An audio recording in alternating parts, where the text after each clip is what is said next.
Si vous avez un jeune enfant, préparez-vous à être angoissé aujourd'hui. Parce que quand une famille part camper, la plus grande préoccupation, normalement, c'est de savoir s'il va faire froid, s'ils ont emporté assez de nourriture, si la tente va résister au vent, si les enfants vont bien dormir ou si quelqu'un a oublié l'anti-moustique, n'est-ce pas? Personne ne part en camping en imaginant que cette nuit-là pourrait être celle qui va changer la vie de tout le monde pour toujours. Mais c'est exactement ce qui est arrivé à une famille australienne en octobre 2021. Une petite fille de seulement 4 ans est allée dormir dans la tente de ses parents. Elle était en voyage de camping avec sa mère, son beau-père et sa petite sœur bébé. Tout paraissait normal, c'était une soirée familiale dans un lieu familier aux parents depuis l'enfance. Mais lorsque la mère s'est réveillée le lendemain matin, la fermeture éclair de la tente était ouverte et seule la petite sœur était là. Cleo Smith avait disparu. Regardez. Ce qui a suivi fut l'une des recherches les plus angoissantes de l'histoire récente australienne. Ils ont imaginé que la fillette aurait pu sortir seule la nuit et être attaquée par un animal. Après tout, c'est l'Australie où tout semble vouloir te tuer. Et le soupçon est tombé sur le beau-père. Mais ce que la police a découvert après 18 jours a choqué toute la nation.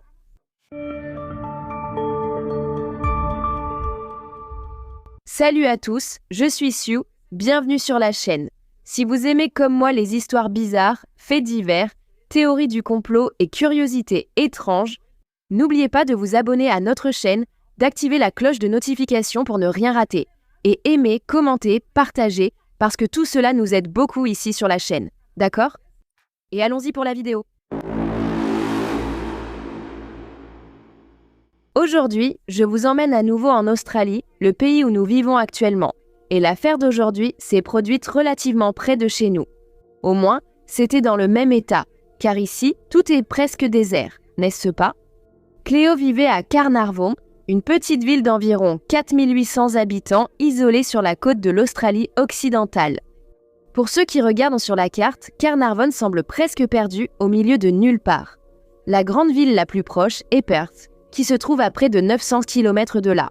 C'est une région magnifique, avec des plages, une vie marine, des campings, une nature vraiment impressionnante.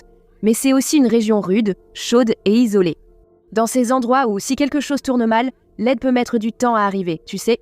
Cleo vivait avec sa mère, Ellie Smith, son beau-père, Jake Glyden, et sa petite sœur, Ayla May, qui était encore un bébé. C'était une jeune famille ordinaire menant une vie tranquille dans une ville où tout le monde se connaissait, tu vois? Typique d'une petite ville. Jake est un homme assez aventureux. Il aimait beaucoup pêcher, plonger, camper et passer du temps en plein air. Depuis qu'elle l'a rencontré, Ellie a aussi pris goût à ce style de vie. Alors, lorsque la famille a décidé de faire un voyage en camping, la destination choisie était un endroit qu'Ellie et Jake connaissaient déjà. La région des Blowholes, qui se trouvait à environ 50 minutes de route de Carnarvon. C'était le genre de voyage simple, en famille. En Australie, les gens aiment camper. Ils remplissent leurs voitures de tente, lits, sacs de couchage, nourriture et tout le nécessaire pour quelques jours en plein air. C'était leur premier voyage de camping, vous voyez, en famille depuis la naissance du bébé. Le 15 octobre 2021, un vendredi, ils sont arrivés au camping et ont monté la tente. Mais ce n'était pas une petite tente de scout, non. C'était du haut de gamme puisque Jake avait tout l'équipement dernier cri pour le camping. La tente était grande et il y avait 2 chambres séparées à l'intérieur. Dans une chambre, il y aurait Ellie et Jake, et dans l'autre, Cleo et la petite Ayla. La nuit est tombée, la famille a dîné et Cleo, comme n'importe quel enfant après une journée bien remplie, a commencé à se fatiguer. Vers 20h, Ellie a couché sa fille. Cleo portait une combinaison rose. Elle a été installée dans son sac de couchage dans la chambre de la tante qu'elle partageait avec sa petite sœur. Dehors, le vent soufflait fort. C'était une nuit mouvementée avec ce climat typique de la côte. Malgré cela, pour la famille, il n'y avait aucune raison de s'inquiéter. Ils étaient dans une zone de camping entourée d'autres campeurs et dans un endroit qu'ils connaissaient bien. Plus tard, vers 1h30 du matin, Cleo s'est réveillée en demandant de l'eau. Ellie a donné de l'eau à sa fille et a remis la petite au lit. Ce fut la dernière fois que la mère a vu Cleo cette nuit-là. Quelques heures plus tard, vers 6h du matin, Ellie et Jake ont été réveillés par les pleurs du bébé Ayla. Jusqu'ici, tout était normal. Encore petite, elle se réveillait à cette heure-là parce qu'elle avait faim. Ellie s'est levée pour préparer le biberon, mais en bougeant dans la tente, elle a remarqué quelque chose d'étrange. La fermeture éclair de l'entrée, du côté où dormirent les enfants, était ouverte. À ce moment-là, le corps d'Ellie a compris avant sa tête et elle a ressenti un frisson dans le dos. Il y avait quelque chose qui n'allait pas, n'est-ce pas, mes amis? Elle est allée jusqu'à l'endroit où les filles dormaient, a ouvert la séparation et a regardé. Ayla était là, mais Cléo non. Le sac de couchage de Cléo avait aussi disparu. Imaginez un peu. Ellie a paniqué. Elle a appelé Jake et ils ont commencé à chercher immédiatement. Ils sont sortis de la tente, ont appelé leur fille par son nom, ont regardé autour, ont cherché dans les coins, près des autres tentes, dans les environs. Mais Cléo ne répondait pas. Ellie et Jake connaissaient cet endroit. Ils savaient que si elle était sortie marcher au milieu de la nuit, ils savaient où une enfant pourrait aller, où elle pourrait se cacher, où elle pourrait tomber. Ils ont cherché dans tous ces endroits, mais rien. Et dès le début, ils ont senti que Cléo n'était pas simplement partie, qu'elle n'était pas sortie marcher, n'est-ce pas? Elle avait 4 ans, elle était petite, elle n'aurait pas pu porter seule ce sac de couchage lourd. Et c'est là qu'ils ont remarqué un détail important. La fermeture éclair de la tente était ouverte jusqu'en haut, bien plus haut que ce que Cléo aurait pu atteindre. Cela montrait clairement qu'un adulte avait ouvert cette fermeture éclair. Tu imagines? À 6h23 du matin, Ellie a appelé le numéro d'urgence en Australie. L'appel est déchirant. Ellie essaie de rester calme, mais on sent l'angoisse dans sa voix. Elle dit que sa fille a disparu, que Cléo a disparu avec le sac de couchage. Ils ont cherché partout dans le camping sans trouver la petite fille. En quelques minutes, la police a été alertée et une décision initiale s'est avérée cruciale.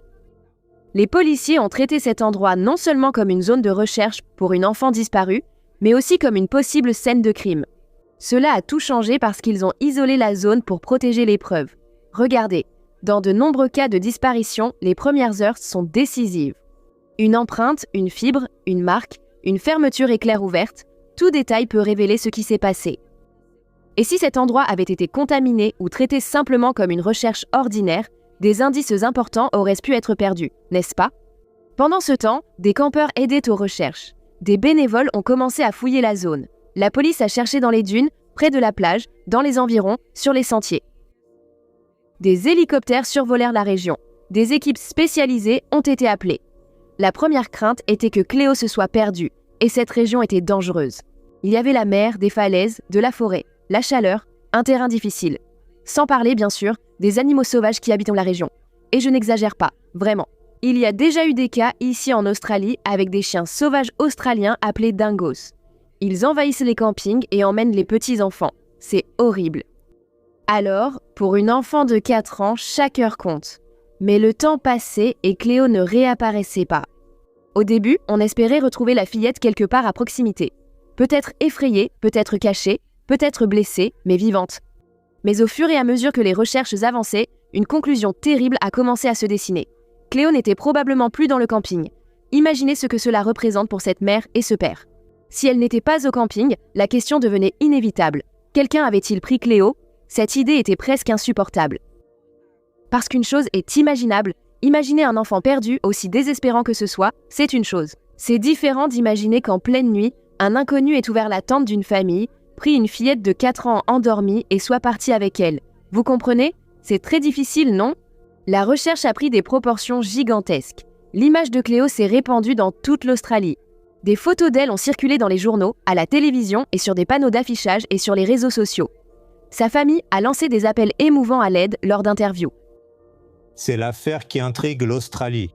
Et ce soir, les parents de la petite Cléo Smith lancent un appel émouvant pour retrouver leur fille. La fillette de 4 ans a disparu d'un campement dans l'intérieur de l'Australie occidentale il y a 4 jours et maintenant, la recherche est nationale car sa famille craint qu'elle ait été enlevée. Elle et Jake décrivèrent Cléo comme une petite fille douce, joyeuse, pleine de vie, drôle et affectueuse. Et ils voulaient juste retrouver leur fille, n'est-ce pas? La récompense pour toute personne ayant des informations permettant de retrouver Cléo a atteint $1 million australiens. Une récompense d'$1 million est offerte pour aider à retrouver Cléo Smith, la jeune fille qui a disparu d'une tente dans une région isolée de l'Australie occidentale samedi. Nous offrirons $1 million à quiconque fournira des informations menant à la localisation de Cléo. La police a reçu des centaines de pistes, de témoignages et de signalements possibles. Mais ces pistes se sont toutes révélées être des impasses. Et c'est là que la partie la plus cruelle a commencé pour la famille. Comme cela arrive souvent dans les affaires très médiatisées, Internet a commencé à créer des théories. Des personnes qui ne connaissaient pas la famille, qui n'avaient pas accès à l'enquête, ont commencé à insinuer que Ellie et Jake pourraient être impliqués. La mère et le beau-père vivaient déjà le pire cauchemar possible et ils ont commencé à être attaqués par des inconnus en ligne. Vous vous rendez compte ? La police a dû s'adresser au public pour dire qu'ils n'étaient pas suspects.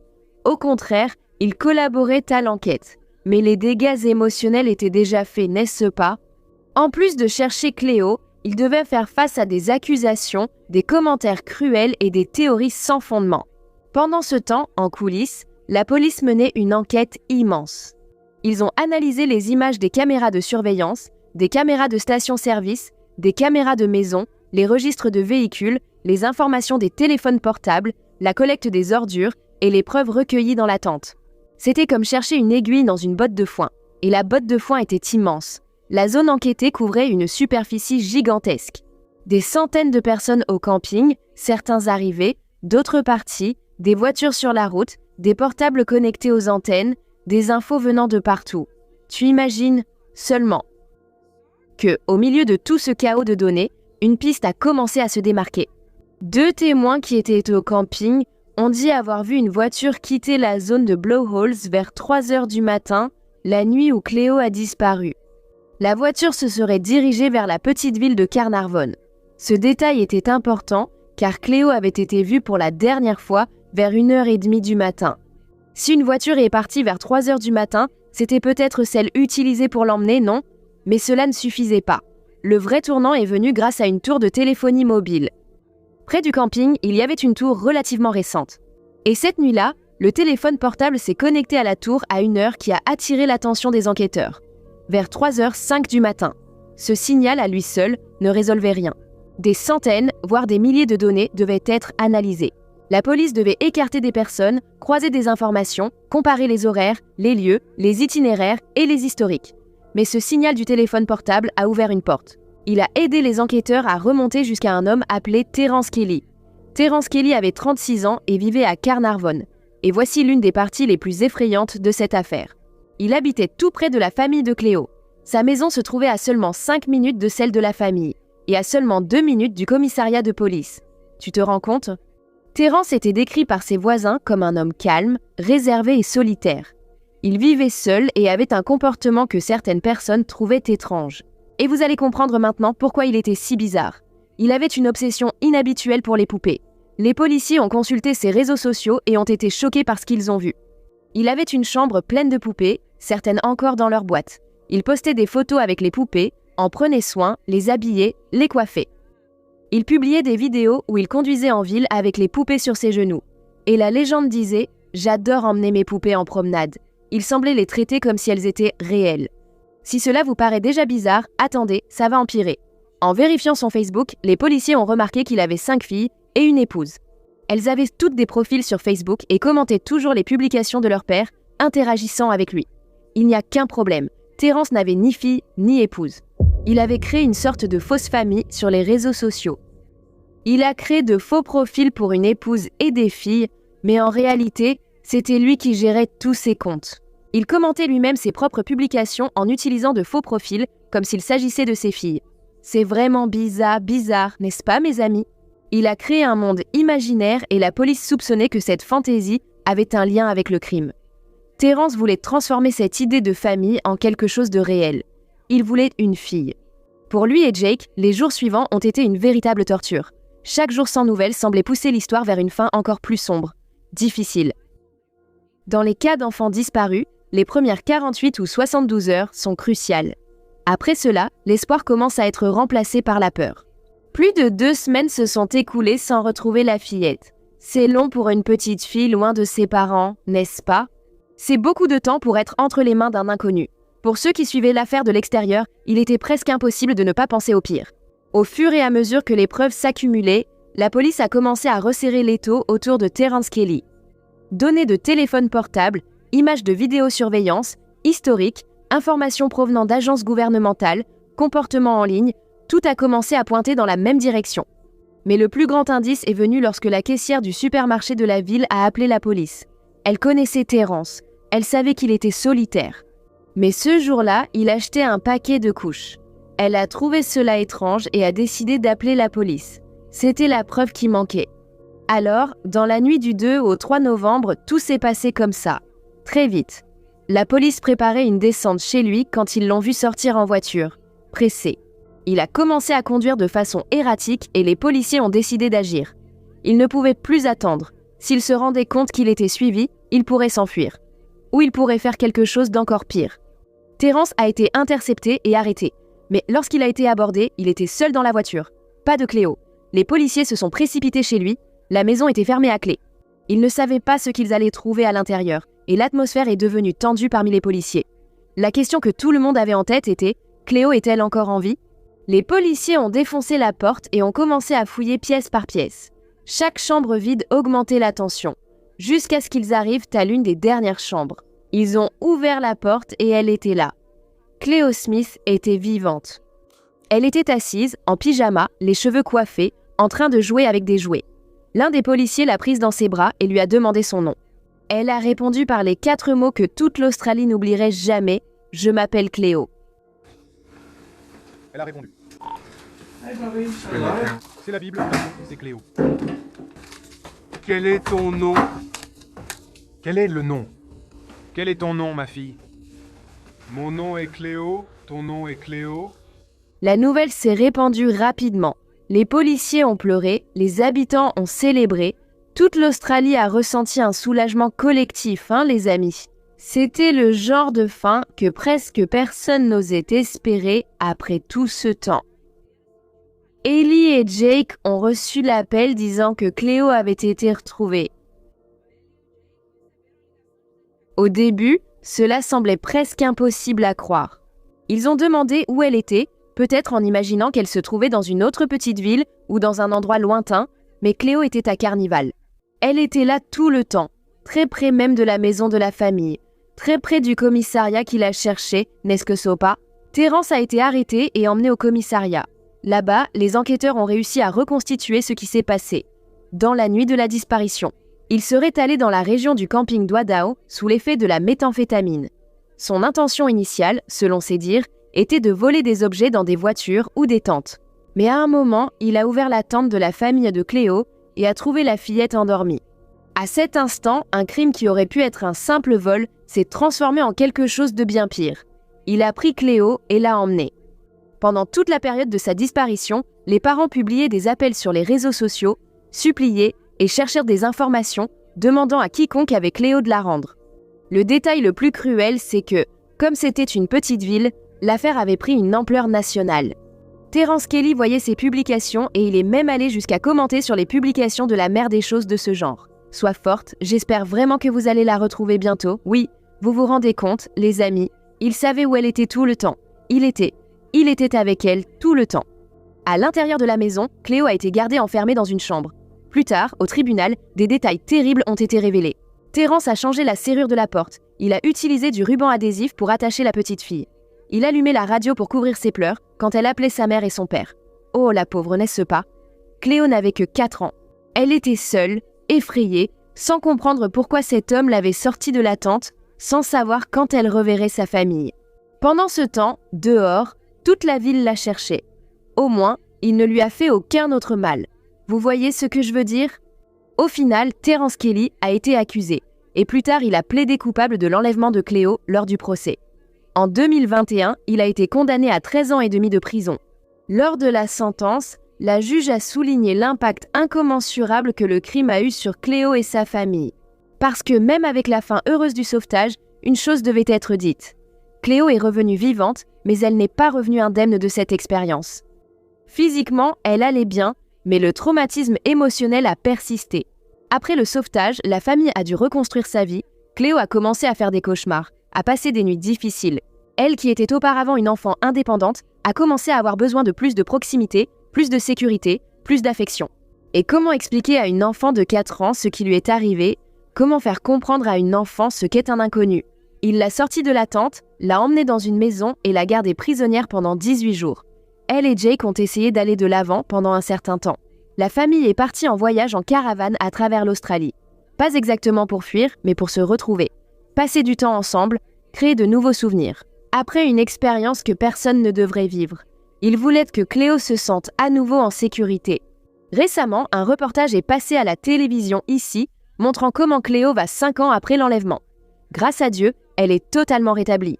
C'est une fille de 9 ans qui a découvert une passion pour le sport, surtout la gymnastique artistique, et récemment, elle a participé à une compétition internationale. Aujourd'hui encore, l'affaire de Cleo Smith est rappelée comme une histoire d'horreur, mais aussi comme une histoire très rare d'espoir, car tout laissait penser que la fin serait tragique. Une petite fille disparue au beau milieu de la nuit, dans un camping isolé, sans aucune piste concrète. Pendant des jours, une recherche gigantesque, le temps qui passe, la famille qui supplie. Dans de nombreux cas, 18 jours signifient que l'espoir est pratiquement perdu. Mais ici, quand les policiers ont ouvert la porte, la tragédie tant redoutée est devenue l'un des plus grands rebondissements de l'histoire criminelle australienne. Bien qu'il soit effrayant de penser qu'il existe des personnes capables d'entrer dans une tente et d'enlever une petite fille, cette affaire montre aussi l'autre côté.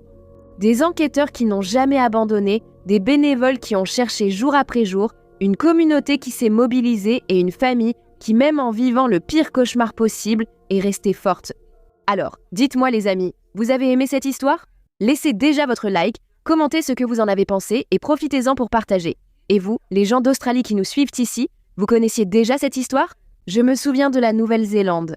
Si tu as aimé la chaîne, abonne-toi ici pour suivre et voir plus de vidéos. Restez connectés pour la prochaine. Salut, je vais chercher les enfants, c'est l'heure de la prière, j'y vais.